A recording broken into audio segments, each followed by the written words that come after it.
आणि अर्थ मंत्रालयाकडून एक महत्त्वाचा निर्णय घेण्यात आलेला आहे। सहकारी बँकांना नोटा बदलीची परवानगी अजिबात दिली जाणार नाही असं स्पष्ट केलेलं आहे अर्थमंत्री अरुण जेटली यांनी।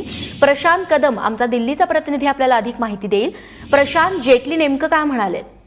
रेश्मा, अत्यंत महत्वाची भूमिका सरकारने स्पष्ट केलेली आहे, कारण जेव्हापासून सहकारी बँकांच्या वरती अशा पद्धतीनं बंधनं घातलेली आहेत त्याच्यानंतर अनेक विरोधी पक्ष, ज्याच्यामध्ये शिवसेनेचा देखील समावेश आहे, त्यांनी या निर्णयाला विरोध केला होता। मात्र आज पुन्हा एकदा अर्थमंत्र्यांनी स्पष्ट केलेलं आहे की जर अशी परवानगी दिली तर काळ्या पैशाचं पांढऱ्या पैशामध्ये रूपांतर करण्याच्या या बँका, सहकारी बँका एजन्सीज बनतील आणि म्हणून हा निर्णय कायम ठेवण्यात येणार आहे। दुसरीकडे एटीएमच्या संदर्भातले जे उपाय चालू आहेत त्याच्या संदर्भातही त्यांनी माहिती दिली।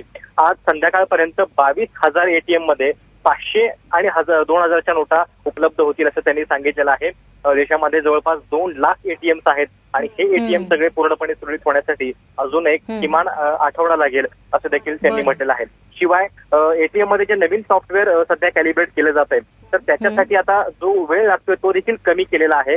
आधी जो 5 तासांचा वेळ लागायचा तो आता केवळ अर्ध्या तासावरती आणण्यात आलेला आहे। त्याच्यामुळे ही प्रक्रिया आणखीन पुढच्या काळात वेगानं होईल हे देखील त्यांनी स्पष्ट केलेलं आहे।